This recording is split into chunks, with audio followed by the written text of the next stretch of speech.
Welcome all the viewers to this lecture series. आप सभी श्रोताओं का ये धारावाहिक व्याख्यान प्रश्नोत्तरी में स्वागत है। विगत कुछ दिनों में बहुत सारे प्रश्न मेरे पास आप लोगों ने जो भेजा है जमा हो गया है।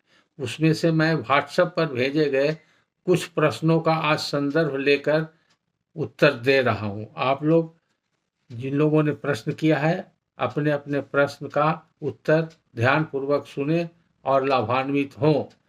और अगर कोई अन्य श्रोता इसी बिंदु पर या तो प्रश्न किए हैं या करना चाहते हैं या सोच रहे हैं तो उनको भी अपने प्रश्न का आंसर मिल जाएगा, क्योंकि ये प्रश्न एक व्यक्ति ने किया है लेकिन ये सबों के लिए लागू होगा। एक तरह का जनरल क्वेश्चन है और ऐसा क्वेश्चन एक व्यक्ति का जो प्रॉब्लम है दूसरे का भी हो सकता है। तो सर्वप्रथम मैं पहला प्रश्न जो ले रहा हूँ वो है सत्यम शिवम सत्यम। ये सुपौल के रहने वाले हैं और पटना लॉ कॉलेज से हाल में ही विधि उत्तीर्ण छात्र हैं। ये लिखते हैं, आदरणीय सर प्रणाम, मैं शिवम सत्यम निवासी सुपौल पटना लॉ कॉलेज से हाल में ही विधि उत्तीर्ण छात्र हूँ तथा न्यायिक परीक्षाओं की तैयारी कर रहा हूँ। बहुत खुशी की बात है, आपको मेरी ओर से बहुत सारी शुभकामनाएं। आपके channel awareness of legal fraternity में आपके व्याख्यानों को नियमित सुनकर भूमि विधि जैसे जटिल विषयों की थोड़ी बहुत समझ उत्पन्न हो रही है। सर कृपया निम्न विषयों पर अपने छात्र का मार्गदर्शन प्रदान करें। प्रश्न इनका है, क्या कोई रास्ता जो ना तो CS सर्वे ना ही RS survey not final map में है, परंतु नॉट फाइनल चकबंदी केस में चकबंदी पदाधिकारी द्वारा वर्ष 1980 में ही RS सर्वे के तत्कालीन सिकमी रैयत एवं अन्य आमजन के बीच सरपंच के समक्ष रास्ता हेतु बने लिखित पंचनामा जिसके आधार से रास्ता बना, उसमें पंचनामा देखकर सभी पक्षों को सुनकर वो स्थल निरीक्षण कर रास्ता अनावाद बिहार सरकार दर्ज किया गया है, जिस होकर आम लोगों का 2 वर्ष पूर्व तक आवागमन रहा है, जिस पर RS सिकमी रैयत के वंशज जो वर्ष 2011-12 में उकसल का गलत बासगीत पर्चा बनवा लिया था, जो कि बासगीत पुनरीक्षण बाद में वर्ष 2016 में समाहर्ता के आदेश से पर्चा निर्गत आदेश एवं जमाबंदी निरस्त हुआ, जिसका कभी कोई अपील नहीं हुआ। जोर जबरदस्ती पक्का संरचना निर्मित कर लिए हैं, क्या रास्ता लोक भूमि है? पहला प्रश्न है। तो आप इस प्रश्न का उत्तर है कि ये लोक भूमि है, चूंकि ये सरपंच और आम जन के बीच समझौता से ये रास्ता बना था, जब कभी भी बना हो। और ये रास्ता की मान्यता जब चकबंदी की कार्रवाई चल रही थी तो चकबंदी की कार्रवाई के दौरान चकबंदी के पदाधिकारी लोग ने भी इसको रास्ता मान लिया और इसीलिए स्थल निरीक्षण कर रास्ता अनावाद बिहार सरकार दर्ज किया गया है और आम लोग 2 वर्ष पूर्व तक आवागमन रहा है। अब अगर उसका बासगीत पर्चा बना तो गलत बना, इसलिए समाहर्ता ने पर्चा निरस्त कर दिया, जमाबंदी भी निरस्त कर दिया और अपील नहीं हुआ तो वो फाइनल हो गया, यानी कि उसका कोई दावा बाकी नहीं रहा। जिसके नाम से पर्चा था या जिसके नाम से जमाबंदी थी, निश्चित ही ये लोक भूमि है। लोक भूमि कहते हैं जो आम जनता की भूमि है, पब्लिक लैंड। और जो सरकार की जमीन है या स्थानीय निकाय, district board, local board, municipality वगैरह का जो जमीन होता है वो सब भी कैंटोनमेंट का, वो भी लोक भूमि के परिभाषा में आता है। पब्लिक लैंड इंक्रोचमेंट एक्ट में लोक भूमि का परिभाषा दिया हुआ है। आम तौर से सब लोग यही समझते हैं, यही समझना चाहिए कि जो भूमि पर सार्वजनिक उपयोग हो रहा है या आम जनता उसको अपने उपयोग में ला रही, वो सभी लोक भूमि है। तथा इस अवैध संरचना को ध्वस्त करवाकर पुनः रास्ता चालू करवाने हेतु क्या किया जाए? अब आपने प्रश्न किया है कि अगर जोर जबरदस्ती कर पक्का संरचना निर्मित कर लिया है, क्या यह रास्ता लोक भूमि है? तो अगर वो पक्का बन गया तो वो पक्का संरचना को हटाने का अधिकार पब्लिक लैंड इंक्रोचमेंट एक्ट के तहत अंचल अधिकारी को है। अगर वो देहाती क्षेत्र में है तो अंचल अधिकारी को है। अगर शहरी क्षेत्र में है तो वो भी अंचल अधिकारी के क्षेत्राधिकार में पड़ता है, तो उनको भी है। और भी पदाधिकारी हैं, एसडीओ को भी है, कलेक्टर को भी है, डीएम को भी है। Collector under the act, land enforcement act के तहत जो पदाधिकारी काम करते हैं उनको सरकार अधिसूचना के द्वारा उस एक्ट के तहत कलेक्टर बना देती है, जिसको बोलते हैं कलेक्टर अंडर द एक्ट। एक कलेक्टर हुआ जो जिला का कलेक्टर हुआ, जिसको डिस्ट्रिक्ट कलेक्टर बोलते हैं या समाहर्ता कहते हैं या जिला समाहर्ता। और जब वो क्रिमिनल का पावर देखता है तो वो डिस्ट्रिक्ट मजिस्ट्रेट कहलाता है। एक ही व्यक्ति के पास दोनों शक्ति है, मजिस्ट्रेट का है तो डिस्ट्रिक्ट मजिस्ट्रेट है, इसलिए लिखा जाता है डिस्ट्रिक्ट मजिस्ट्रेट कम डिस्ट्रिक्ट कलेक्टर या जिला समाहर्ता।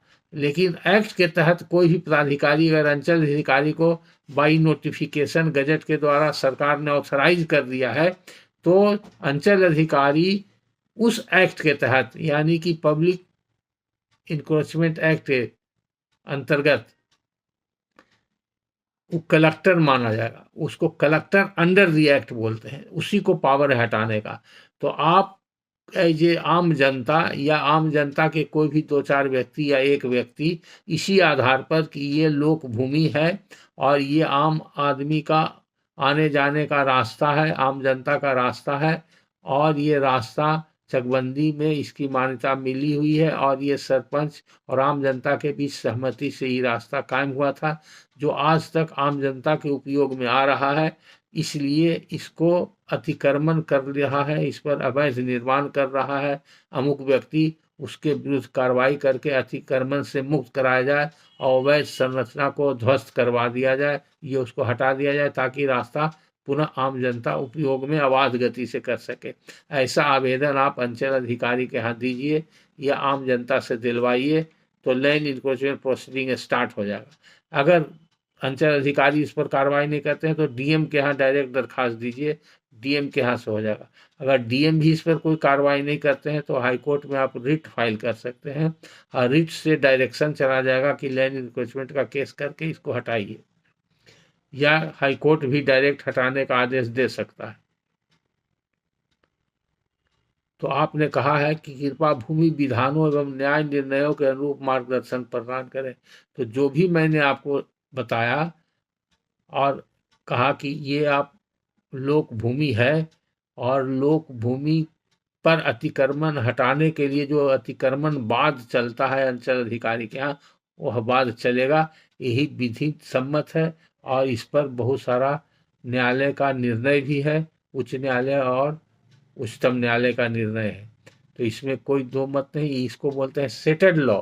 ये प्रतिपादित लॉ का सिद्धांत है, विधिक सिद्धांत है कि अगर लोक भूमि है जो आम जनता के उपयोग में आ रहा है, उस पर कोई भी व्यक्ति को अवैध निर्माण या संरचना करने का अधिकार नहीं है, चाहे आम जनता के अधिकार को अवरोध करने का अधिकार नहीं है, रोकने का या व्यवधान डालने का अधिकार नहीं। इसी सिद्धांत पर कलेक्टर अंडर द एक्ट यानी कि अंचल अधिकारी अतिक्रमण हटाने का आदेश पारित करते हैं। विधिवत केस चलाकर उस व्यक्ति को, विपक्षी को सूचना दी जाएगी, उससे कारण परीक्षा की मांग की जाएगी। वो जो जवाब देगा उसको देखने के बाद, सुनने और समझने के बाद, जरूरत पड़े तो गवाही सवाही जो भी होता है, साक्ष्य होता है, उसके बाद उसको हटाने का आदेश दिया जाए।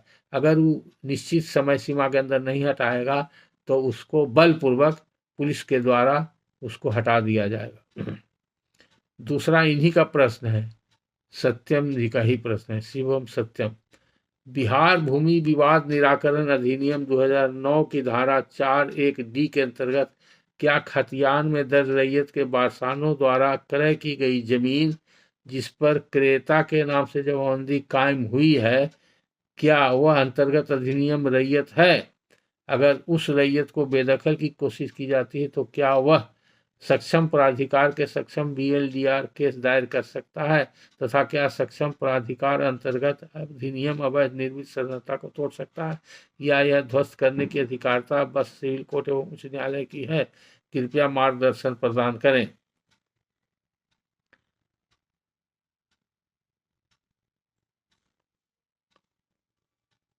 अब आपने कई प्रश्न का इसमें सम्मिश्रण कर दिया है, हम धीरे धीरे करके आपको बता देते हैं। पहली बात तो ये जो नया कानून बना 2009 में, उसको डीसीएलआर को बहुत सा पावर दिया गया है, और उसके अंतर्गत अगर कोई रैयत है, रैयत का डिफिनेशन उसमें है, तो रैयत का डिफिनेशन के हिसाब से वही रैयत इस एक्ट के अंतर्गत आता है जो एलाउटी या सेटली है। वैसी भूमि जो सरकार के द्वारा किसी व्यक्ति को अलाउट किया गया या सेटल्ड किया गया, तो वो रैयत है। उसके अधिकार को संरक्षण करने के लिए डीसीएलआर को अधिकारिता दी गई है, डीसीएलआर को जुरिडिक्शन दी गया है। तो ऐसा रैयत अगर है और उसको कोई बेदखल कर देता है, तो उसको दखल कब्जा दिला दे सकता है, और अगर कोई बेदखल कर रहा है तो बेदखल करने से उसको रोक भी सकता है। ये डीसीएलआर को पावर है। और साथ ही साथ अगर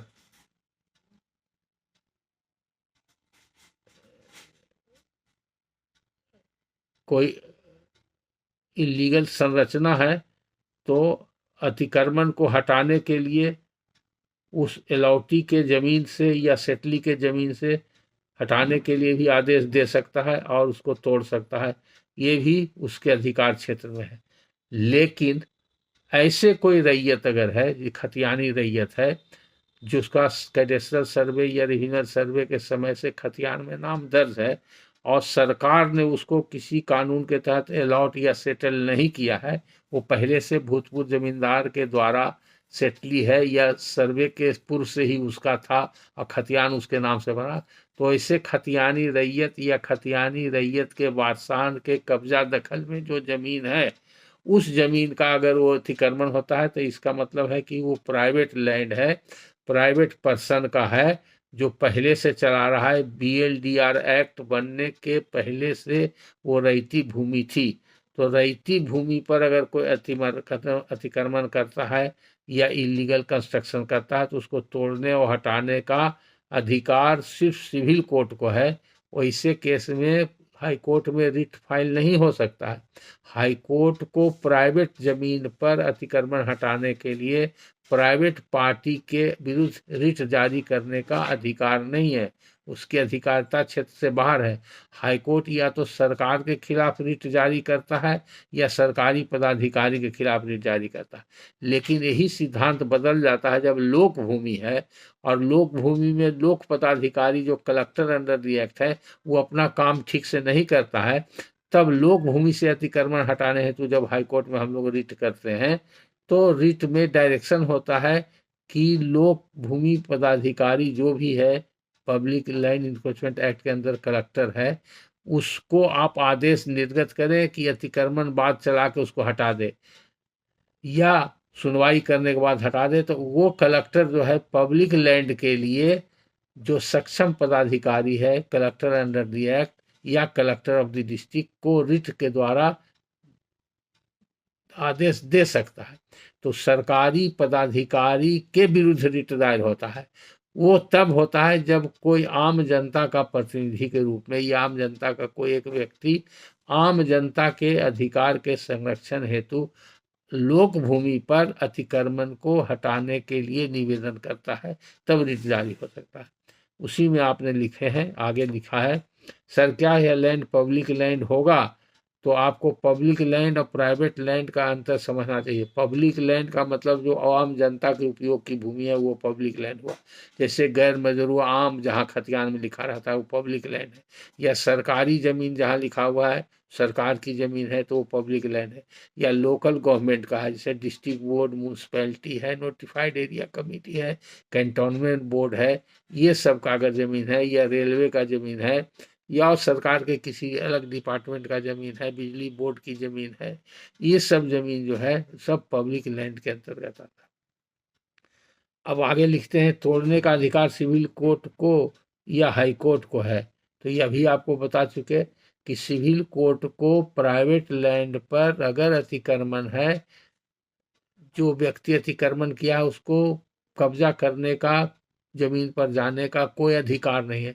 तो अनाधिकार अवैधानिक तरीके से अगर वो अतिक्रमण कर लिया है और या कब्जा कर लिया है, तो उसको हटाने का और उसका अगर कोई बनावट है तो उसको तोड़ने का पूरा अधिकार सिविल कोर्ट का है।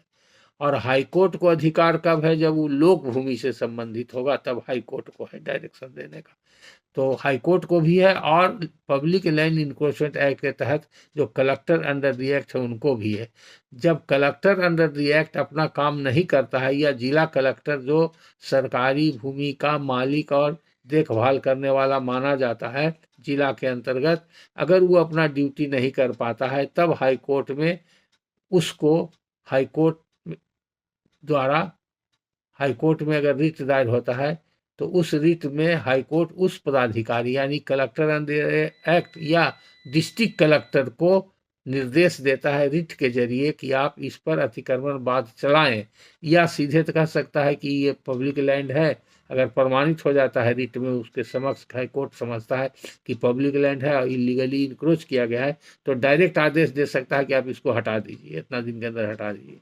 अगर मान लीजिए कि वो समझता है कि नहीं, इस पर इंक्रोचमेंट का विधिवत प्रोसीडिंग चलना चाहिए, तो दोनों ऑल्टरनेटिव हाईकोर्ट के पास है। जैसा केस रहता है, जैसा सबूत रहता है हाईकोर्ट के सामने, उसके हिसाब से हाईकोर्ट आदेश कर सकता है।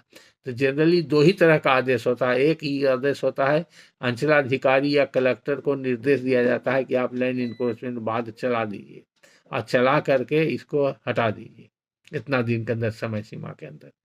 या दूसरा तरह का ऑर्डर होगा कि you are directed to remove, सीधे सीधी अतिक्रमण बांध चलाने की जरूरत नहीं है, आप हटा दीजिए। या ऐसा भी हो सकता है कि आप उनको शॉर्ट नोटिस दे करके, क्योंकि बहुत सा ऐसा हाईकोर्ट का रूलिंग आ गया है पहले कि अगर पब्लिक लेन है या रोड साइड है, वो आम रास्ता है, उसके बगल में थोड़ा थोड़ा सा इंक्रोचमेंट है, छोटा इंक्रोचमेंट है, और वो टेम्पोररी सेट दे दिया है या परमानेंट इंक्रोचमेंट कर दिया है जिससे आवागमन में दुविधा है, तो ऐसे इंक्रोचमेंट के लिए रोड साइड वाला जनरली पाथवे या रोड साइड के इंक्रोचमेंट के लिए हाईकोर्ट के रूलिंग के हिसाब से शॉर्ट नोटिस दे करके उनसे पूछना जरूरी है, एक शो कॉज दे करके कि क्यों नहीं अतिक्रमण हटा दिया जाए। उनको सुन करके तब अतिक्रमण हटाने का डायरेक्ट हाईकोर्ट भी आदेश दे सकता है, या कलेक्टर भी डायरेक्ट हटा सकता है एक शॉर्ट नोटिस देके, बिना लैंड इंक्रोचमेंट प्रोसीडिंग चलाए हुए। खास करके वैसा जहाँ पर कि टाउन एरिया हो, हाट बाजार हो, और बहुत वैल्यूबल प्लेस हो, और वहाँ पर रास्ता में अवरुद्ध कर दिया गया हो या रोड में अवरुद्ध कर दिया हुआ हो इंक्रोचमेंट करके, तो उसमें शॉर्ट नोटिस करके वो किया जा सकता है। और नहीं तो जनरली लैंड इंक्रोचमेंट एक्ट के तहत प्रोसीडिंग ड्रॉ करके, शो कॉज नोटिस पूछ करके, और उसके बाद दोनों पार्टी को सुन करके, जरूरत पड़ने पर गवाही ले करके, जरूरत पड़ने पर अमीन से नापी करा करके, अतिक्रमण निर्धारित करके, तब आदेश दिया जाता है कि आप इस भूमि से अतिक्रमण हटाएं। उसके बाद लिखते हैं बस नॉट फाइनल कंसिडरेशन में आया है यह रास्ता। ठीक है, फाइनल हो या नहीं हो चकबंदी में, अगर फाइनल हो गया तो पक्का हो गया, लेकिन फाइनल नहीं भी हुआ है तो इससे तो प्रमाणित होता है कि वो रास्ता है, आम रास्ता है, तो इतना ही से मतलब है। चकबंदी में नहीं फाइनल हुआ है, इसके वजह से कोई व्यक्ति उस पर दावा नहीं कर सकता है कि रास्ता नहीं है। अगर किसी रिकॉर्ड में रास्ता नहीं लिखा हुआ है, लेकिन सचमुच में वो रास्ता है, आम जनता के उपयोग में आ रहा है, तो इसको स्थानीय निरीक्षण करने के बाद, स्थल निरीक्षण के बाद, कोई भी पदाधिकारी देख के, पुलिस पदाधिकारी, अंचल अधिकारी, अंचल अमीन कर्मचारी अगर प्रतिवेदित करता है कि हाँ रिकॉर्ड में कहीं नहीं रखा हुआ रास्ता, लेकिन सचमुच में रास्ता है, उपयोग में आ रहा है, और उसके समर्थन में कुछ मौखिक साक्ष्य स्थानीय लोगों से मिल जाता है कि हाँ ये 10 साल, 20 साल, 2 साल, 4 साल, 5 साल से है, ये रास्ता है और आम जनता के उपयोग में है, तो उस पर भी अतिक्रमण हटाने का आदेश दिया जा सकता है। इसलिए कंसोलिडेशन का खतियान फाइनल है कि नहीं, इमैटेरियल हो जाता है इस माने में कि चकबंदी में जो रास्ता कायम हुआ उसको भी पब्लिक लैंड ही माना जाएगा, और उसको भी अतिक्रमण से बचा के रखने का उत्तरदायित्व सरकारी पदाधिकारी पर है। अगर वो अपना उत्तरदायित्व नहीं निभाते हैं, तो उनको उत्तरदायित्व निभाने हेतु उनके पास आवेदन दे करके आप प्रार्थना कर सकते हैं। अगर आपके प्रार्थना करने के बाद भी वो सोए रहते हैं, कोई एक्शन नहीं लेते हैं, तब हाई कोर्ट आ सकते हैं। अगर आप सीधा चाहें तो भी हाई कोर्ट आ सकते हैं कि पब्लिक लैंड है और अधिकारी पदाधिकारी जो सक्षम है उन्होंने कोई एक्शन नहीं लिया है, और ऐसा लगता है कि वो एक्शन नहीं लेंगे, इसलिए उनको निर्देशित किया जाए कि अतिक्रमण को हटाने का आदेश उनको दें। तो हाईकोर्ट सुनवाई के उपरांत ऐसा कर सकता है। रिट जुडिक्शन में हाईकोर्ट को पावर है। उसके बाद लिखते हैं Shivam ji, sir encroachment removal के लिए तब सीओ के पास under the provision of Bihar public 56 में केस कर सकते हैं। तो इसका तो जवाब दे ही दिया, आप ठीक ही लिखते हैं। उसी एक्ट के तहत, लैंड इंक्रोचमेंट एक्ट के तहत ही सीओ के यहाँ आवेदन आप दे सकते हैं। यही प्रॉपर तरीका है। अगर वो नहीं करेंगे तब रिट करेंगे। इसलिए आपने सही लिखा है, जो आपने 1 2 3 चौथा क्वेश्चन में पूछा है वो सही तरीका है।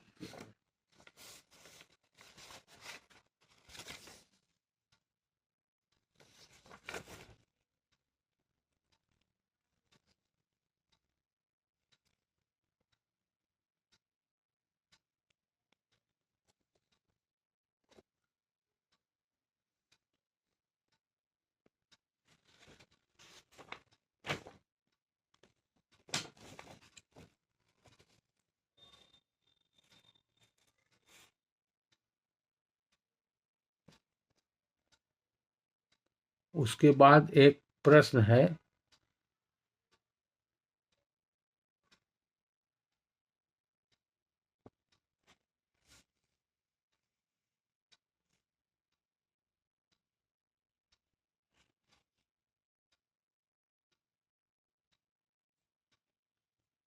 अब इन्हीं का है, सत्यम शिवम जी का है या किनका है, नाम नहीं पता चला। हम प्रश्न पढ़ते हैं, जिनका प्रश्न है वो समझ जाएंगे। इनका प्रश्न है अंग्रेजी में, गुड मॉर्निंग सर। सर आपके 10/12/2023 का बासगीत पर्चा से रिलेटेड लेक्चर्स को सुन के बहुत ज्ञानवर्धन हुआ है। अगर कोई प्रिविलेज पर्सन जिसको ईयर 1996 में ही फॉर्म जी में बासगीत पर्चा मिला, जिसका वो कंटिन्यूअस रेंट पे कर घर बना के रह रहा है, बट अगर उसको सम पार्ट ऑफ बासगीत पर्चा लैंड एरिया से ओल्ड जमींदार ऑब्लिक टेनेंट के एयर्स के द्वारा डिस्पजेस कर देने, जिसकी शिकायत सीओ के पास करने पे भी कुछ कार्रवाई नहीं होने पे under section 8 sub clause 5 of BPPST act, यानी कि बिहार प्रिविलेज पर्सन होमस्टेनेंसी एक्ट में कलेक्टर ऑफ द डिस्ट्रिक्ट के पास रिकवरी ऑफ पोजीशन के लिए बासगीत इंक्रोचमेंट केस कर सकते हैं कि नहीं? कृपया मार्गदर्शन करने की कृपा करें। हाँ, जरूर कर सकते हैं। वो तो उनको अधिकार ही आपको रजिस्ट्रेशन पोजीशन का। जब सरकार ने आपको पर्चा दिया है तो सरकार का ये भी उत्तरदायित्व है कि वो पर्चा वाले जमीन से अगर आपको कोई बेदखल करता है तो उसको बेदखल करने से रोक दे, या अगर बेदखल कर देता है तो पुनः आपको पोजीशन दिला दे। ये सरकार का कर्तव्य है और सरकार के सक्षम पदाधिकारी उसके लिए कलेक्टर ही हैं, जो अंडर सेक्शन 8 सब क्लॉज 5 में एक्शन ले सकते हैं। आगे फिर प्रश्न करते हैं, सर नमस्कार जी, जमाबंदी में जाति रंग ई किनका प्रश्न है? उन्हीं का है या क्या? आप ध्यान से सुनिए, नाम हम नहीं बता रहे हैं, प्रश्न सुन लीजिए। सर लिखते हैं, सर नमस्कार जी, जमाबंदी में जाति रंग हो गया, सुशी कराते का उपाय बताइए। अच्छा, शुद्धि करने का उपाय बताइए जी। तहसीलदार साहब से RTI से पूछ, लेकिन 2 months ago ji till no reply, please check क्रमांक नंबर 21 एंड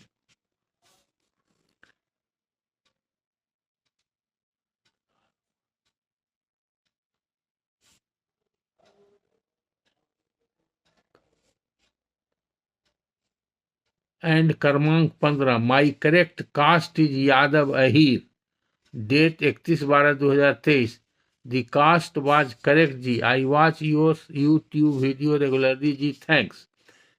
खेसरा में भी जाति गलत करिया है जी।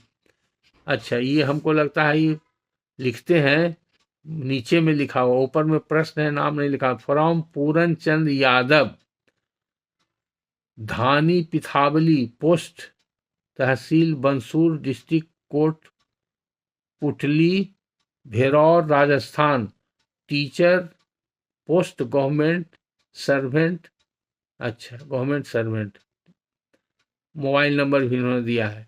तो इनका दो प्रश्न है, एक तो है कि जमाबंदी में जाति गलत हो गया है, और फिर कहते हैं कि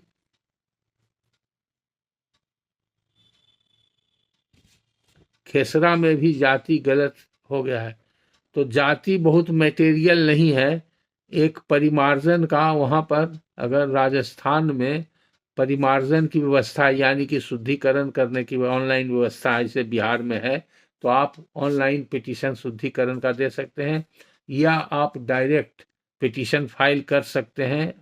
जो तहसीलदार या अंचल अधिकारी वहाँ जो भी हैं जिनके जिम्मे ही रहता है, जो रेवेन्यू के पदाधिकारी हैं, ये सब पॉइंट आउट करते हुए और अपना जाति प्रमाण पत्र देते हुए, अगर उससे आपको बहुत ज़्यादा परेशानी है जाति गलत होने से या आगे कन्फ्यूजन हो सकता है, तो आप सुधार के लिए आवेदन दीजिए। अगर उस आवेदन पर वो नहीं कुछ करते हैं तो उनसे वरीय पदाधिकारी, उच्च पदाधिकारी के पास फिर आवेदन दीजिए।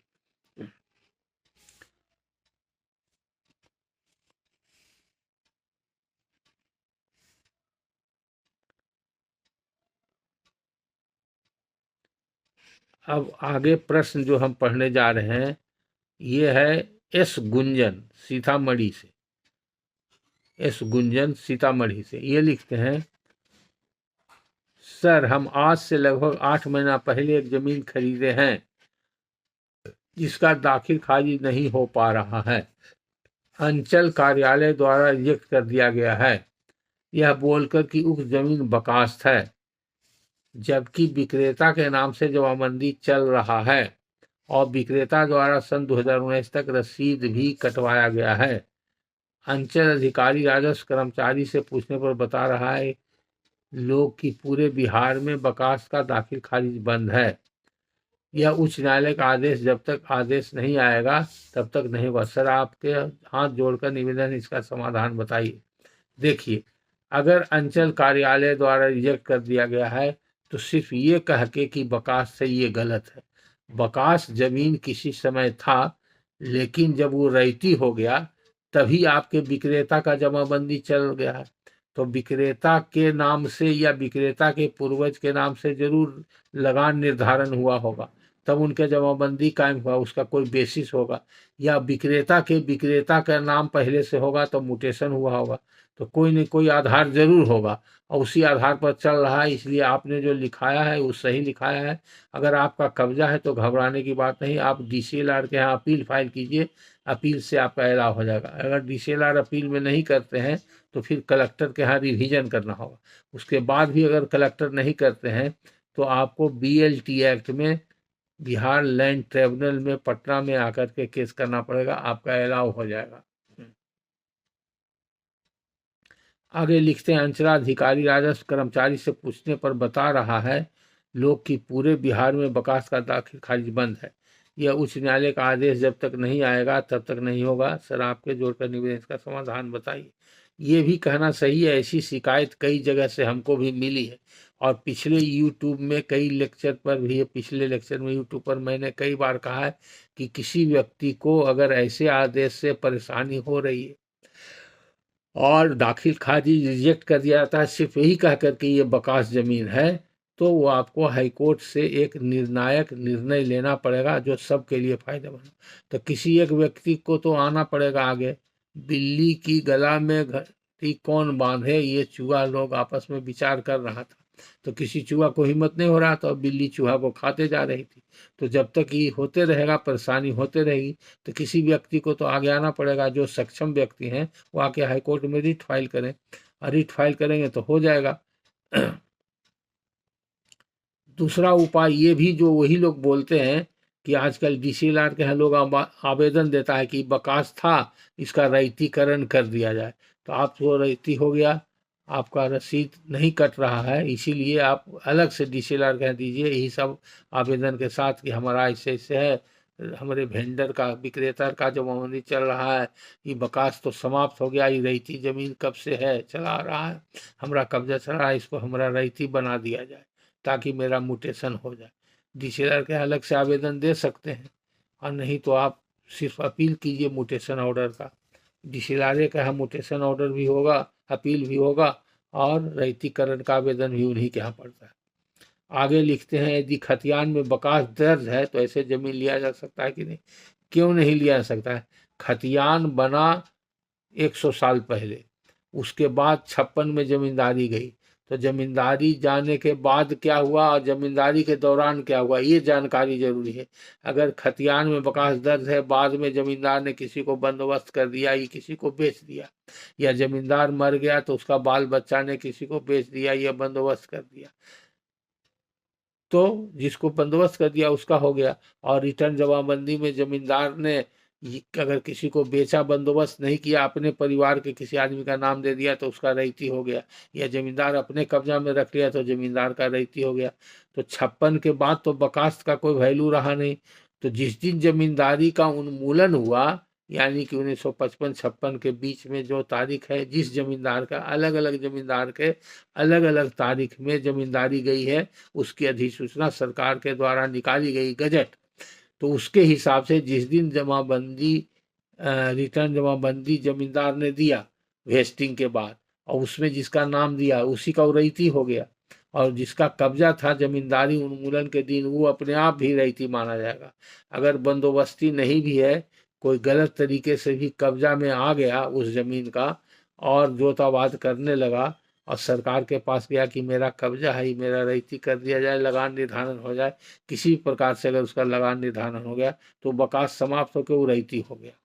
तो इसलिए इनका प्रश्न है, यदि खतियान में बकास दर्ज है तो ऐसे जमीन लिया जा सकता है कि नहीं? हाँ, लिया जा सकता है। कब? जबकि खतियान बनने के बाद जमींदार ने उसको क्या किया, कब किया, कैसे किया, इसकी जानकारी हो, वेस्टिंग के समय उसकी क्या स्थिति थी, किसका कब्जा था, वेस्टिंग के बाद लगान निर्धारित हुआ कि नहीं हुआ, ये सब सही स्थिति जान ले, और बेचने वाले का कब्जा है, उसका नाम अगर रसीद कट रहा है, या उसके नाम में लगान निर्धारित है, या फॉर्म एम बना हुआ है जिसको रेंट रोल बोलते हैं, तो लिया जा सकता है। आगे लिखते हैं, क्योंकि अभी अंचल कार्यालय द्वारा बोला जा रहा है कि उसका दाखिल खारिज नहीं होगा, बिहार सरकार द्वारा रोक लगा हुआ है, कहीं सरकार अपने अंदर में नहीं लेगी, बताइए क्या? सरकार उस बकास जमीन को नहीं ले सकती है, ये झूठा झूठा ये सब बोल करके कर्मचारी और अंचल अधिकारी ये सब डरा करके पब्लिक से पैसा ऐंठने के लिए ये सब करता है। सरकार का दिशा निर्देश जो है उसमें भी ऐसा नहीं है कि बकास भूमि है जो उस सरकार का हो जाएगा या सरकार उसको ले लेगी, ऐसा कहीं नहीं है, न ही कानून है न सरकार के दिशा निर्देश में। इसलिए भ्रम फैला जाता है आम जनता को ठगने के लिए। आप लोग होशियार रहिए, और जहाँ भी इस तरह का होता है, कोई पैसा मांगता है तो उसके खिलाफ आप लड़ जाइए और आवेदन दीजिए उसके खिलाफ, जहाँ भी हो, एंटी करप्शन में दीजिए, सीआईडी के यहाँ दीजिए, सरकार के वरीय पदाधिकारी के यहाँ दीजिए, रेवेन्यू विभाग के सेक्रेटरी को दीजिए, डीएम को दीजिए, कमिश्नर को दीजिए, जहाँ भी देना है कंप्लेंट दीजिए। तंग कर रहा है, झूठ बोल रहा है, क्या कर रहा है, तो देखिए कार्रवाई होगी, कहीं न कहीं जरूर आपको भिड़ना पड़ेगा उससे। अब आगे प्रश्न आता है, इनका नाम है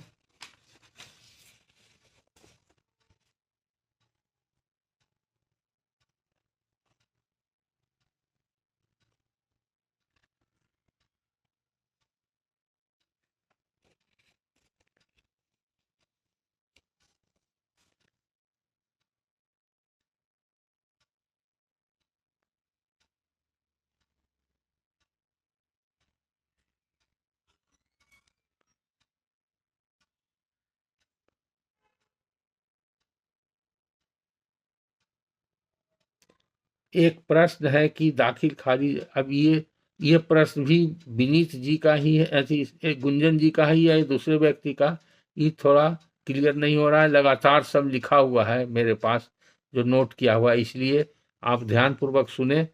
गुंजन जी का है तो ठीक ही है, अगर और किसी अन्य व्यक्ति का है तो देखिए प्रश्न को हम पढ़ते हैं, इसलिए आप समझ आएंगे। एक प्रश्न है कि दाखिल खारिज बाद संख्या और वर्ष के आधार पर दाखिल खारिज बाद से संबंधित प्रक्रिया का अभिलेख आरटीआई के तहत संबंधित अंचल कार्यालय से मांगा गया लेकिन अंचल अधिकारी ने जवाब में कहा कि संबंधित दाखिल खारिज वाद बहुत पुराना है, जिसका अभिलेख अंचल कार्यालय में उपलब्ध नहीं है। इस प्रकार अंचल अधिकारी ने उस दाखिल वाद से संबंधित प्रक्रिया का अभिलेख मुझे उपलब्ध नहीं कराया। श्रीमान को अवगत कराना चाहूंगा कि उक्त दाखिल खारिज वाद सन 1982 ईस्वी का है। मुझे उक्त अभिलेख की आवश्यकता है। कृपया निवेदन है कि उचित परामर्श देने की कृपा करें। देखिए, सबसे पहली बात तो ये है कि अगर अभिलेख उपलब्ध ही नहीं है, आपको प्रश्न मिल गया, तो उसको वो कहाँ से पैदा तो नहीं कर देगा, वो नया अभिलेख तो बना नहीं देगा। इसलिए आप इसके चिंतित नहीं होइए। आपको अगर किस लिए ये जरूरत है दाखिल खारिज का आदेश का, दाखिल खारिज हुआ था कि नहीं हुआ था, ये जानने के लिए अगर आप दाखिल खारिज बाद संख्या आधार दाखिल खारिज व संबंधित प्रक्रिया का अभिलेख, आप क्या चीज मांग रहे हैं मांगा, लेकिन प्रक्रिया आप ऑर्डर मांगना चाह रहे हैं, तो अभिलेख अंचल कार्य इसका प्रक्रिया, लेकिन आप सब भेग लिखते हैं, प्रक्रिया का क्या मांग है। आप मांगिए फिर से कि दाखिल खारिज में क्या आदेश पारित हुआ, किस तारीख को पारित हुआ, उस आदेश की प्रतिलिपि दी जाए।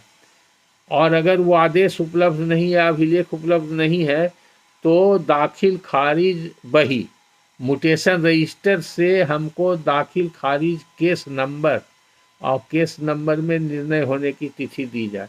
दूसरा एक एप्लीकेशन दीजिए आरटीआई में। आप अगर भेज दीजिएगा तो नहीं मिलेगा आपको। अगर रिकॉर्ड उपलब्ध नहीं है तो क्या देगा, आप स्पेसिफिक लिखे ही नहीं है कि हमको क्या चीज़ चाहिए। आपका प्रश्न है कि दाखिल खारिज बाद संख्या और वर्ष के आधार पर दाखिल खारिज बाद से संबंधित प्रक्रिया का अभिलेख। प्रक्रिया क्या चाहिए, दाखिल खारिज प्रक्रिया से आपको क्या मतलब है। प्रक्रिया होता है दाखिल खारिज का, कोई बात होता है चलता है तो उसमें नोटिस जारी होता है, नोटिस में आपत्ति कोई अगर दिया तो आपत्ति पर सुनवाई होती है, उसका आदेश पारित होता है, यही प्रक्रिया है। तो प्रक्रिया से क्या देगा, आप क्लियर नहीं लिखे। आप मांगते कि पूरा अभिलेख का ऑर्डर शीट दिया जाए, जो प्रोसीडिंग कार्यवाही चली संपूर्ण कार्यवाही का नकल दिया जाए, या फाइनल ऑर्डर का नकल दिया जाए, म्यूटेशन ऑर्डर का नकल दिया जाए, कर्मचारी का रिपोर्ट का नकल दिया जाए, ऑर्डर शीट का दिया जाए, पिटीशन हमने जो दिया है वो पिटीशन का नकल दिया जाए। या आरटीआई में पूछते सवाल, तो आरटीआई में गलत या भेग सवाल पूछेंगे तो जवाब नहीं देगा। लेकिन अगर जैसा कि आप बता रहे हूँ, जवाब से ही पता चलता है कि जब अभिलेख है ही नहीं तो आपको कुछ नहीं बता देगा। जब अभिलेख नहीं रहता है तो वहाँ पर रजिस्टर रहता है, म्यूटेशन रजिस्टर, सूट रजिस्टर जिसको बोलते हैं, वो सूट रजिस्टर में एंट्री रहता है म्यूटेशन केस का। क्रेता का नाम और विक्रेता का नाम दे के और गांव का नाम दे के, खाता प्लॉट नंबर दे करके आप सूट रजिस्टर यानी कि म्यूटेशन रजिस्टर से एंट्री का नकल ले सकते हैं चिरकुट दे के, या आरटीआई में सूचना के अधिकार के अंतर्गत। फिर से आप पूछिए, समझ गए। उसके बाद प्रश्न है, यदि टाइटल सूट में वादी प्रतिवादी के कब्जा को नुकसान पहुंचाए, वादी प्रतिवादी के कब्जा और प्रतिवादी के कब्जे वाली भूमि को वादी लाठी और जोड़ से लेना चाहे, तो इस स्थिति में क्या परिवादी को सिविल कोर्ट से उसी सूट में कोई रिलीफ मिल सकता है ताकि प्रतिवादी का कब्जा बने रहे। ध्यातव्य है कि ऐसी स्थिति में स्थानीय थाने में शिकायत करने के बावजूद प्रतिवादी को थाने से कोई रिलीफ नहीं मिली है, कृपया मार्गदर्शन किया जाए। ये प्रश्न है सोमेश गुंजन व्याख्याता। अच्छा, गुंजन जी का ही भी प्रश्न है। देखिए, अगर टाइटल सूट चल रहा है तो टाइटल सूट में इंजंक्शन पिटीशन देने का अधिकार दोनों पार्टी को है। अगर डिफेंडेंट को है, प्रतिवादी को डर है कि हमरे कब्जा को नुकसान पहुंचाएंगे, तो उनको इंजंक्शन पिटीशन देना चाहिए था कि हमरे कब्जा को कोई नुकसान नहीं पहुंचाए। थाना कोई एक्शन नहीं लेगा, कहेगा टाइटल चल रहा है तो हम क्या करेंगे, थाना क्या एक्शन लेगा उसमें। कोर्ट को अधिकार है इंजंक्शन का। प्रॉपर्टी डिस्प्यूट में पुलिस को कोई राइट नहीं है, वो ज़्यादा से ज़्यादा करेगा 144 का 107 का मुकदमा कर देगा, उससे तो आपको कोई फायदा नहीं होगा और नुकसान होगा। आप लिखते हैं कि यह भी निवेदित करना चाहूंगा कि उक्त टाइटल सूट में प्रतिवादी पूर्व में वादी का इंजंक्शन पिटीशन खारिज करवा चुका है। अच्छा, आप किसके तरफ से पूछ रहे हैं ये भी नहीं पता चलता है। आप लिखते हैं कि वादी प्रतिवादी के कब्जा को नुकसान पहुंचाए, वादी ही नुकसान पहुंचा रहा है। अच्छा ठीक है, तो इंजंक्शन पिटीशन उक्त प्रतिवादी पूर्व में वादी का इंजंक्शन पिटीशन खारिज करवा चुका है। वादी प्रतिवादी के, आप वहां पर उल्टा कर रहे हैं, वादी ही प्रतिवादी के कब्जा को नुकसान पहुंचा रहा है, और जो पहले खारिज करवाया है वो प्रतिवादी पूर्व में वादी का इंजंक्शन पिटीशन खारिज करवा चुका है। तो वादी क्यों इंजंक्शन पिटीशन दिया? जब वादी खुद प्रतिवादी के कब्जा को नुकसान पहुंचा रहा है तो वादी क्यों इंजंक्शन पिटीशन दिया? अगर ये टाइटिल सूट से संबंधित मामला है तो आपको पहले अपने वकील से पूरा पिटीशन दिखा करके पूछना चाहिए, और क्लियर कट आप लोग सवाल नहीं पूछते हैं, पूरा समझते नहीं हैं, अपना भी समय बर्बाद करते हैं, और मेरा भी समय बर्बाद होता है, सही जवाब हम नहीं दे पाएंगे तो आपको भ्रम हो जाएगा। टाइटिल सूट में प्रतिवादी पूर्व में वादी का इंजंक्शन पिटीशन खारिज करवा दो, इसका माने वादी को डर था कि प्रतिवादी हमारा कब्जा कर लेगा, तो खारिज हो चुका है। अगर खारिज हो चुका है तो अगर आप वादी के तरफ से पूछना चाहते हैं तो उसका अपील फाइल होगा, इंजंक्शन पिटीशन जो खारिज होगा उसका अपील फाइल करें, यही रेमेडी है। फिर आगे लिखते हैं, सर प्रणाम, सबसे पहले हृदय से आपके स्वास्थ्य की कामना करता हूँ। सर मैंने आपका कई वीडियो लेक्चर देखा है, देखकर कितना प्रभावी बताने के योग्य मैं नहीं हूं, क्योंकि मेरे पास न तो शैली है न शब्द है। अब ये पता नहीं उन्हीं का प्रोफेसर साहब का है या नीचे लिखा हुआ है। मेरा नाम शंभू कुमार राय है, मैं समस्तीपुर जिला के प्रखंड रोसड़ा अंतर्गत ग्राम भीरवा का निवासी हूँ। जात मैथिल ब्राह्मण हूँ, जात लिखने की कोई आवश्यकता नहीं। खैर, पेशा एक छोटा सा स्थानीय गैर सरकारी अमीन हूँ। सर मेरा आपसे एक निवेदन आग्रह है कि मैं जानना चाहता हूं कि कानूनी तौर पर कानून की दृष्टिकोण से और सामाजिक दृष्टिकोण में एक गैर सरकारी अमीन क्या है, और क्या गैर सरकारी अमीन के लिए कानून में किसी प्रकार का सुझाव, नियम और पारिश्रमिक, दैनिक कार्य समय सीमा इत्यादि संबंधी जानकारी प्रदान करने की कृपा करें। देखिए, जो गैर सरकारी अमीन है उसके लिए सरकार ने कोई नियमावली नहीं बनाया है, न सरकार उसका फीस तय कर सकता है। जैसे कोई वकील है तो वकील अपना फीस अपने लेता है, कोई डॉक्टर है तो अपना प्राइवेट प्रैक्टिस करता है तो अपना फीस अपने निर्धारित करता है। एक ही केस में एक वकील लोअर कोर्ट में 100 रुपया लेते हैं, दूसरा वकील 5,000 लेते हैं, और उसी तरह के केस में एक वकील हाई कोर्ट में 50,000, 1 लाख, 2 लाख लेते हैं, और सुप्रीम कोर्ट में 25-50 लाख, करोड़ तक लोग लेते हैं। तो वकील का फीस, डॉक्टर का फीस, अमीन का फीस, जो प्राइवेट अमीन है, सरकार नहीं तय कर सकती, और ये आपको अपना खुद तय करना है कि हम किस काम के लिए कितना फीस लेते हैं। आपको अगर उतना फीस उपलब्ध है आसानी से तो आप बढ़ा सकते हैं, या ज़्यादा काम बढ़ गया तो उसके लिए आप बढ़ा सकते हैं, या अगर कम काम है तो आपको कोई नहीं फीस ज़्यादा देता है तो कम में भी काम कर सकते हैं, ये आपकी मर्जी। किसी को कम में कर सकते हैं, किसी को ज़्यादा में कर सकते हैं, लेकिन अगर आप प्राइवेट प्रैक्टिस करते हैं तो एक यूनिफॉर्मिटी होना चाहिए, यानी कि एक आदमी से आप कोई नापी करने गए तो 1,000 रुपया लिए, दूसरा आदमी से कहेंगे कि 5,000 रुपया लेंगे, तो ऐसा नहीं चलेगा। आपको एक यूनिफॉर्म रखना होगा। हाँ, उसमें आप निर्धारित कर सकते हैं कि नापी में अगर दिन भर का काम होगा तो इतना लेंगे, 2 घंटा का काम होगा तो इतना लेंगे, इस नक्शा बनाने का इतना लेंगे, या अलग अलग काम का आप अलग अलग फीस ले सकते हैं। लेकिन इसके लिए कोई नियम कानून सरकार के द्वारा नहीं निर्धारित है, समझ गए, और आपके ऊपर कोई सरकारी कानून लागू नहीं होता है जब तक कि प्राइवेट अमीन के लिए कोई नियमावली नहीं बने। अब इसका अगला प्रश्न है संतोष कुमार जी का। ये संतोष कुमार लिखते हैं, प्रथम केवाला 1966 ईस्वी 1 कट्ठा, दूसरा 1966 ईस्वी 1 कट्ठा,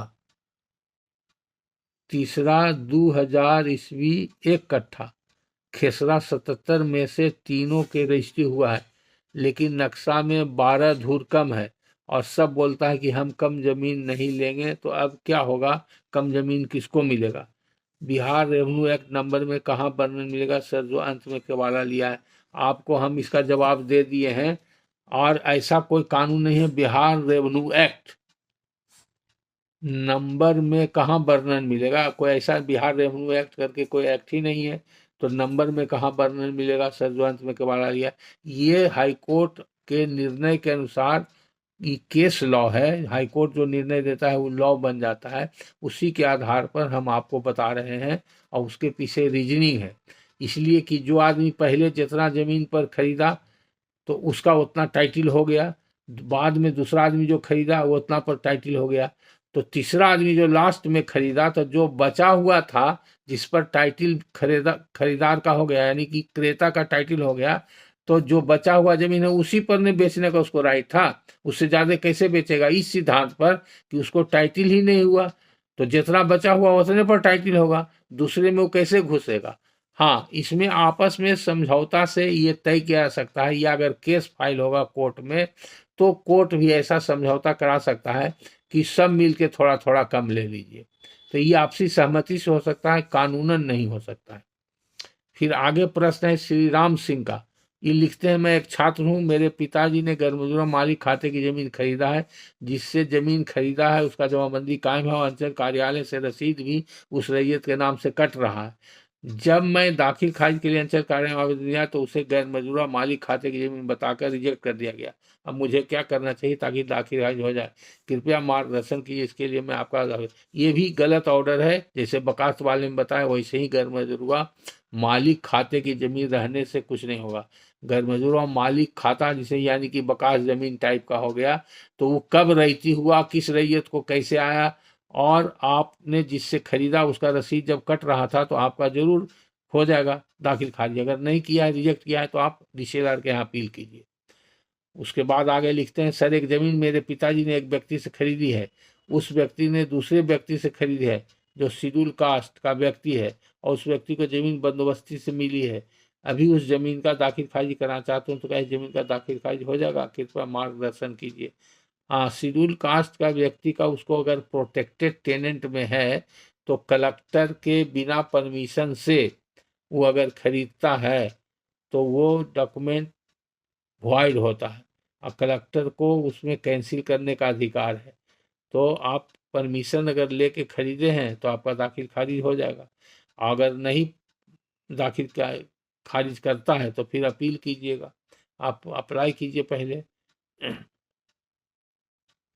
उसके बाद दूसरा प्रश्न है, एक ही भूमि को एक ही परिवार के अलग व्यक्ति के द्वारा दो अलग अलग व्यक्ति को बिक्री कर दिया। जो व्यक्ति 1985 में खरीदा उसने उस भूमि का दाखिल खारिज करवा लिया है, लेकिन दखल कब्जा नहीं है। दूसरा व्यक्ति जो 1990 में खरीदा उसने दाखिल खारिज नहीं करवाया और भूमि पर शांतिपूर्ण दखल कब्जा है और न्यायालय में किसी प्रकार की कोई केस नहीं चल रही। भूमि जिस परिवार के द्वारा बिक्री किया गया उसके जमाबंदी रैयत की मृत्यु 63 में हो गई है। उनकी एक पत्नी और 6 बेटियां हैं, जमाबंदी रैयत का कोई पुत्र नहीं है। परिवार में किसी प्रकार कोई बंटवारा नहीं हुआ है। बिना बंटवारा के 28 बीघा जमीन की बिक्री जमाबंदी रैयत के पत्नी और बेटियां बिक्री कर दी है। सर्वे में जमीन किसके नाम से सर्वे होगा और जमीन का मालिक कौन होगा, इसके लिए मैं आपका सदा आभारी रहूँ। जो जमीन बिका वो जमीन छोड़ करके बाकी जो बचा हुआ है वो जमीन जिनके कब्जा में है, जो वारिसान है, वो सब उनकी पत्नी और 6 बेटियां, सबका बराबर हक वो हिस्सा है। तो जो बिक्री जमीन हो गई वो बिक्री जमीन को छोड़ के बाकी जो जमीन है उसमें 6 हिस्सा लगेगा और सबका बराबर अधिकार हुआ, एक पत्नी और 6 बेटी। इन्हीं लोग के नाम से खतियान में खाता खुलेगा। 28 बीघा जमीन की बिक्री जमा रैयत के पत्नी और बेटियां बिक्री कर दिए हैं।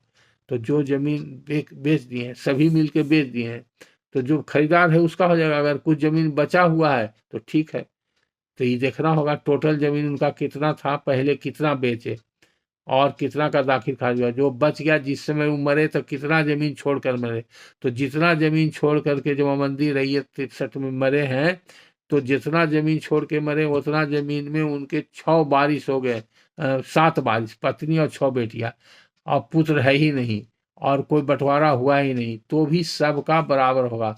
बिना बंटवारा के 28 बीघा जमीन की बिक्री जमाबंदी रैयत के पत्नी और बेटियां बिक्री कर दिए। तो अगर 28 बीघा छोड़ के मरे हैं तो टोटल लिखे नहीं कितना छोड़ के मरे, तो सब खत्म हो गया, तो उनके नाम से नहीं खुलेगा। अब जो सर्वे होगा जो खरीदार है उनके नाम से होगा। उसके बाद का प्रश्न है संजू प्रकाश यादव, औरंगाबाद। सर नमस्कार, कृपया मेरे एक प्रश्न का मार्गदर्शन देने का कृपा करें। प्रश्न है, मेरा 8 डिसमिल कृषि योग्य भूमि का दूसरे व्यक्ति के 9 डिसमिल कृषि भूमि से बदलने के वाला एक्सचेंज करवाना है, परंतु कातिब कह रहा है कि 10 डिसमिल से कम के जमीन का बदलाइन के वाला नहीं होता, मुझे सेल डीड करवाने के लिए कह रहा है। कृपया इस संबंध में अद्यतन कानूनी प्रावधान। देखिए, कातिब को कहने से कुछ नहीं होगा, आप कातिब को कहिए कि किस नियम के आधार पर कह रहे हो, या आप अंचल रजिस्ट्रार के पास जाइए और रजिस्ट्रार के यहाँ आवेदन दे के पूछिए, या आरटीआई में पूछिए किस आधार पर 10 डिसमिल से कम जमीन का बदलाइन नहीं हो सकता है। ऐसा कोई कानून नहीं है, बदलाइन हो सकता है। तो बदलाइन में भी उतना ही पैसा लगता है जितना सेल डीड में लगता है, ये बराबरे लगता है। अगर खर्चा ज़्यादा नहीं लग रहा हो तो आप अपना ज़मीन उनको बेच दीजिए, वो आपको बेच देंगे, दो के वाला अलग अलग है जैसा वो बता रहा है, तो ऐसा करवा सकते हैं। ऐसे एक्सचेंज में एक ही डीड से होता तो आपको जो सुविधा हो। कानून में ऐसा कोई रोक नहीं है। वो कातिब जो है आपको भ्रमित कर रहा है या गलत कर रहा है या होशियार नहीं है कातिब, वो 2 डॉक्यूमेंट करेगा तो 2 डॉक्यूमेंट का उसको फीस बन जाएगा, पैसा लेगा, इस लालच में कर सकता है। इसलिए आप खुद जा कर के वहाँ के हेड क्लर्क, रजिस्ट्री ऑफिस के हेड क्लर्क के पास नियमावली रहता है, आप उससे पूछिए, और या तो रजिस्ट्रार से खुद मिल करके पूछिए, ऐसा बताइए कि हमारा ये प्रॉब्लम है, वो क्या बोलते हैं। और अगर वो नहीं बताते हैं तो आरटीआई में पूछिए कि 10 डिसमिल से ज़मीन का नीचे का बदलाइन का केवाला रजिस्ट्री हो सकता है कि नहीं हो सकता। महोदय, मैं आपका सभी लेक्चर काफ़ी ध्यानपूर्वक सुनता हूँ, जिससे भूमि संबंधी कानून और प्रक्रिया समझने में बहुत लाभ मिलता है। सादर नमस्कार, संजू प्रकाश यादव, औरंगाबाद। इन्हीं का ही प्रश्न था। उसके बाद प्रभात कुमार का प्रश्न है, sir what is the meaning of मिलान सीट 4 एंड पैमाय सब 1901 do in above CS map. देखिए, इनका बहुत सारा प्रश्न है, एक एक करके जवाब देते हैं, लंबा चौड़ा सब लिखे हैं। मिलान सीट नंबर का मतलब ये हुआ, अगर किसी मौजा में, किसी गांव में बहुत ज़्यादा ज़मीन है, 2000 बीघा, 1000 बीघा, 4000 बीघा, तो एक नक्शा में वो नहीं अटता है सब प्लॉट, तो 2, 3, 4 नक्शा, 5 नक्शा भी हो सकता है। तो अलग एक नक्शा जो होता है उसको एक सीट बोलते हैं। तो मान लीजिए कि एक नक्शा में 500 बीघा आया, बाकी दूसरा नक्शा में 300 बीघा आया, चौथा नक्शा में 500 बीघा आया, तो नक्शा का नंबर होता है। तो ओरिजिनल जो नक्शा हुआ वो एक हो गया, और बाकी उसके दाएं बाएं नीचे जहां भी जो बाकी प्लॉट आवेगा, जिस तरफ आवेगा, तो उधर लिखा रहेगा मिलान सीट नंबर 1, मिलान सीट नंबर 2, मिलान सीट नंबर, माने वो पूरा मौजा का अगर देखने के लिए, तो किधर किसको जिधर लिखा हुआ मिलान 1, 2 जिधर लिखा हुआ उधर ही उस सीट को रख करके देखा जाता है। तो मिलाने के लिए प्लॉट किधर है, माने उधर उत्तर तरफ है, दक्षिण तरफ है, पूरब तरफ है, पश्चिम तरफ है, पहला नक्शा में जो प्लॉट है उससे दूसरा नक्शा वाला किधर है, किस तरफ, इसलिए वो चिन्ह दिया रहता है मिलान के लिए। और पैमास का माने होता है नापी, नापी 1901 2 में हो गया होगा, जो नापी हुआ होगा वो उसका माने हुआ। उसके बाद लिखते हैं what is meaning of sentence in क ख ग फुट नोट इन CS मैप। क ख ग जो लिखा रहता है इसलिए चिन्ह दिया रहता है। क में कहीं पर मान लिए कि कोई गांव है, कहीं स्कूल है, कहीं कुछ है दर्शाने के लिए, तो क लिख करके वहां पर कुछ लिख दिया, या कहीं पर एरिया है जो सर्वे नहीं हुआ, छूट गया है, वो लिखा रहता है। वो नक्शा देख करके ये आपको कोई जानकार वकील बता सकते हैं।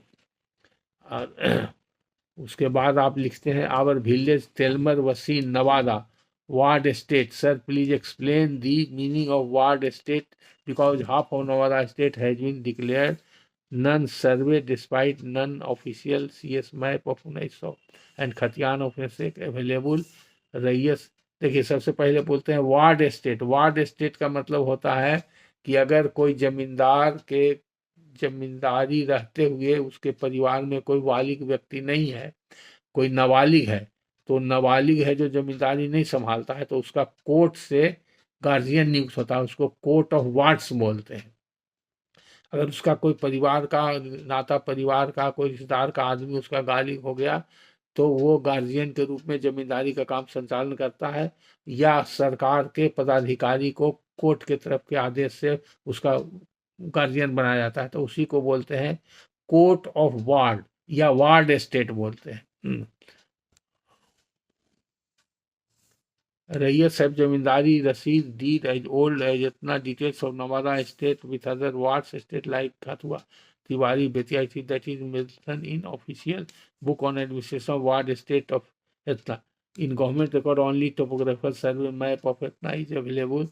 For non-survey Nevada state, that is Telmer, but in CS map of other half of Nevada state, that is Telmer, where seat 5 and 6, which I have sent before, पैमाश of Etna is written in Milan seat. What does it mean? आपको बता दिया मिलान seat मिलाने के लिए है, और नापी जब हुआ है तो उसका नापी दिया हुआ है उसमें, इससे उसको कोई खास हिस्सा भी आपके लिए कोई खास इसका डिस्प्यूट अगर नहीं है तो आपको इसका कोई जानने की आवश्यकता नहीं है।